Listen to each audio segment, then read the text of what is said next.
Hi guys, it's Jamie, and today what I'm going to do is show you how to make this vase. So this is something I learned from my mentor, Marnie Jamie, and we call it a saucer vase. So this is much smaller than what I did with her, but you can scale it to any size. Let's begin. First, you're going to need 2 different molds. And you can substitute something. If you don't have plaster molds, you could use a plate, you could use a ball, whatever. You need to get this round shape and then one that is flatter. So this is the bottom portion of the vase. This is the top. And don't worry that if the wider one, or even this one, doesn't have a flat or a round bottom, you can work with this later on. I will show you how to make it more rounded. First, I'm going to do the bottom part and then the top part, and then let's set up. The technique I'm going to use here is exactly the same that I use in my chunky bowls, so I will not repeat instruction here. Refer to that video for those details.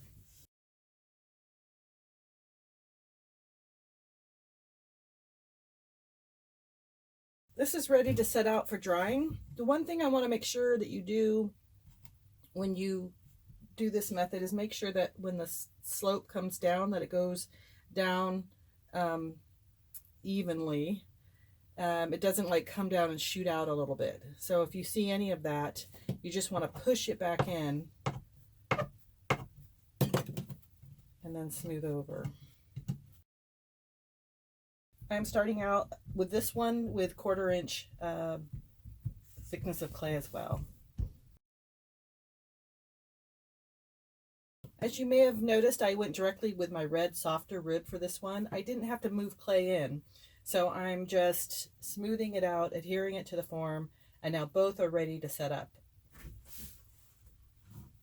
It's a beautiful day here, so I'm going to take these outside, and hopefully we'll be back in a couple hours to finish this project.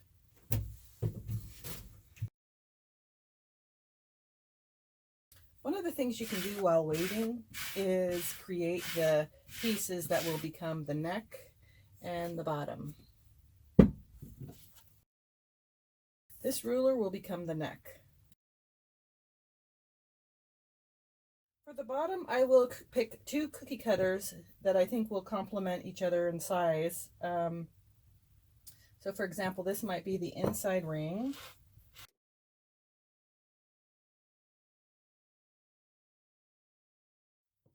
Easy foot.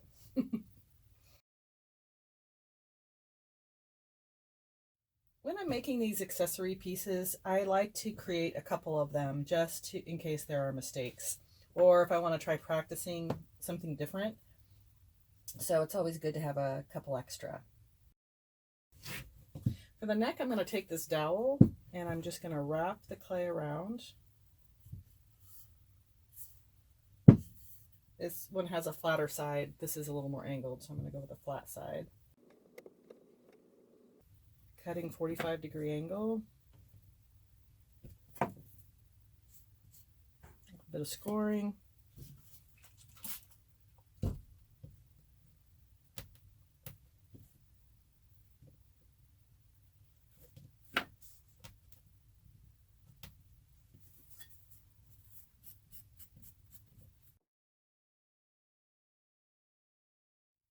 I use the rib to move the clay in, make sure it's really in there, and then the red soft rib to smooth it all out again. So it will remove excess clay here.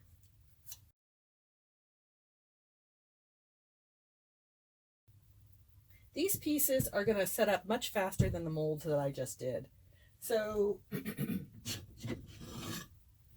what I will do is set them on a wear board and monitor. I want these to get a little bit more firm for when I do the treatment on the top. These will maybe hang out for, I don't know, half hour, an hour, and then I will cover and wait for the other pieces to dry. So this is the time where you go off and do something else. We're back. The next step is to take this mold, the form off the mold. I've showed that also in other videos. Just a quick reminder, when you see it lift off the board, that's a good indicator that it's ready. So it's also by touch, and I can tell it's ready to come out. You don't want to let it set too long, otherwise you're going to get cracks. So now what I'm going to do is just gently tap around the edge of the mold as I go around. So you want to be careful when you're handling it in this state. You don't want to taco it. So I pulled it off quickly. Now I'm going to get a board to set it down and flip it back. This one I'm going to treat a little differently. As you recall, this is the form with the flat bottom. And as my vase is rounded on top, I'm going to push this out a bit. So to do that, I'm going to use a towel and a bowl.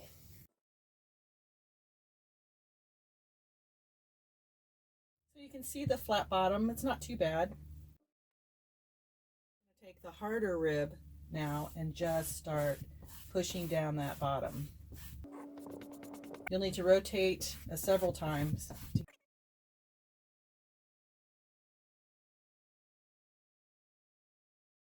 When you're happy with this, you are going to now put the other piece on.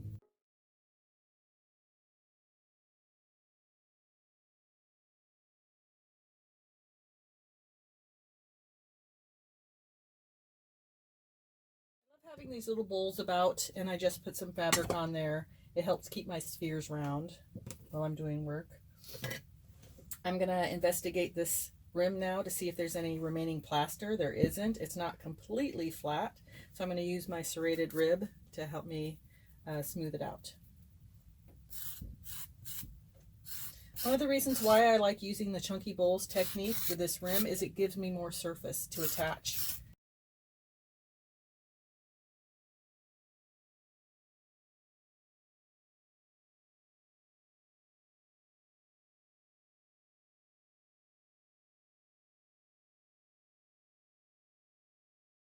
Now I can be much more firm with this when I'm handling it because it's got trapped air inside, and that's going to help keep the shape.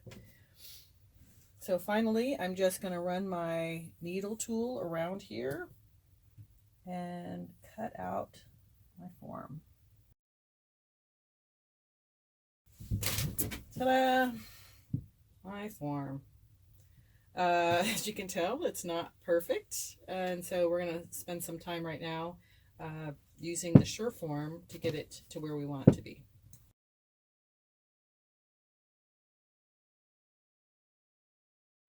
So upon examination, I wished for this pot that I might have made it dip a little bit deeper. It looks a little flat to me, but I'll see if I can change that with this rib.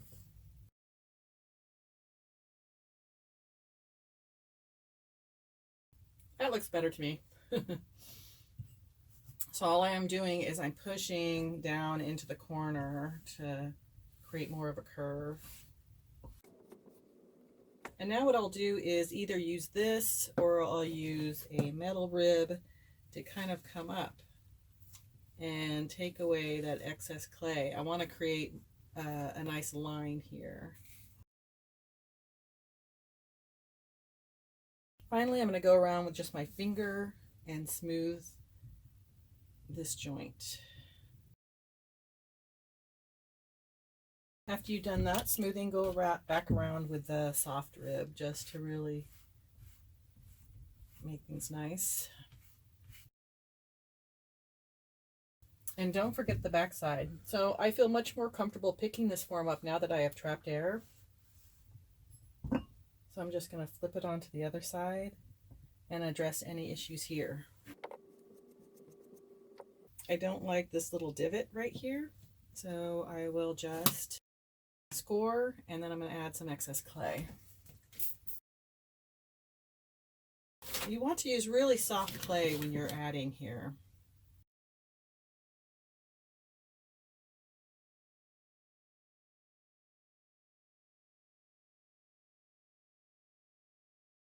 Once you're happy with the bottom, flip it back around and address the top again, because you will have pushed clay back up. So what's important here is I've just added fresh clay to clay that's already been set up. And now I need to give it some time. So I'm going to wrap this top and bottom. I'll take this out, put plastic underneath, wrap it all around, and let it set up for a few hours before I add the final pieces. In some cases at this point, it might be better just to wait and come back overnight. If you're going to leave it for a longer period of time, I suggest putting a hole in it to not stress the seams that you've just created. So the stress would come from the trapped air and the clay shrinking. So even though I have it under plastic, it's not guaranteed if I'm going to be out for more than a day.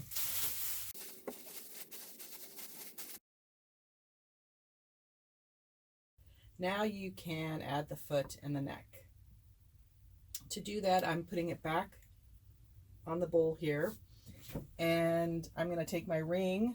So the ring, in the meantime, I put it back onto this little mold to help keep it in shape, and you just set it up on top here.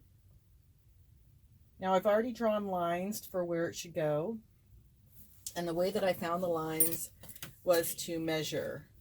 So I just put the ring on, and then I went around the mold in quarter spaces and just to make sure they were all the same length. Once I was satisfied, I drew the line. I drew a registration mark up here and down here. Take it off, and now you can score.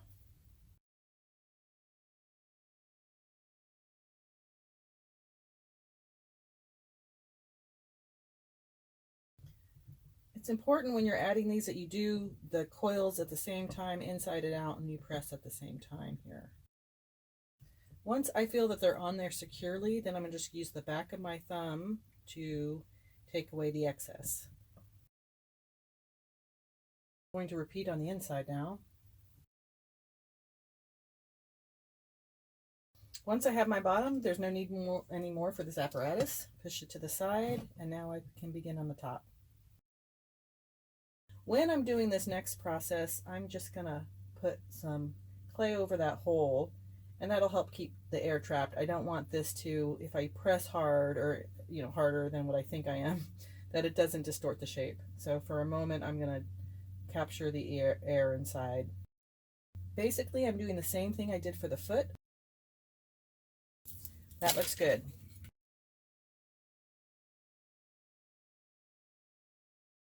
Sometimes when you're doing pieces that have set up for a while and they're a true leather hard, you're going to have to go through this process where you score it and then you add more slip or water, wait for it to set up, score again, and repeat until it gets pretty mushy. This time I'm going to do a technique called stitching. I'm just going to take my needle tool and go around in a zigzag.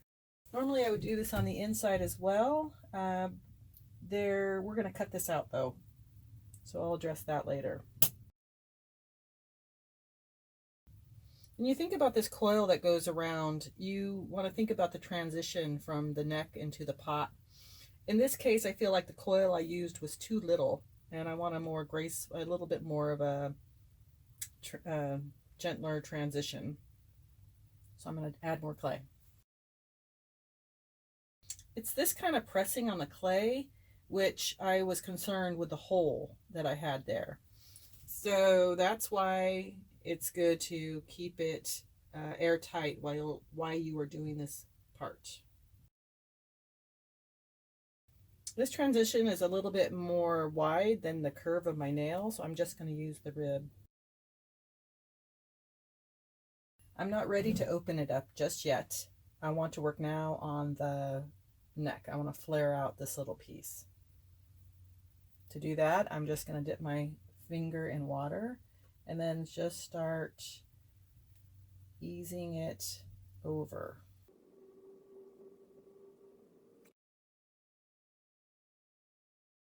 Here's an interesting spot. This is where I folded it together, and I can tell it's still a little bit thicker. So to get rid of some of that, I'm just going to use my rib and take away some clay. What you may want to do is put your mold back on if you have one of these little molds, and then you can go the reverse side.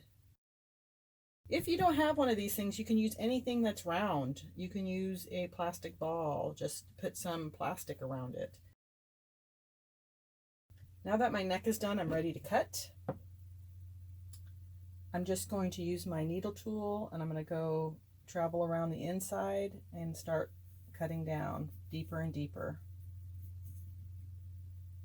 When I feel movement, I'm going to just lift up on the edge. Now what you could do is cut it in cross sections and lift out by edge as well. I'm just going to use my finger to go in and smooth. That's the process.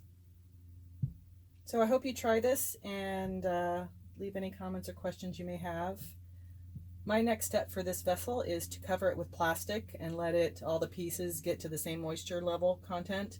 And then I'll probably do I see some little nicks here. I'm going to probably sand out with a green scrubby, but then it's off to be fired. All right, so that's it. See you next time. Thanks for watching.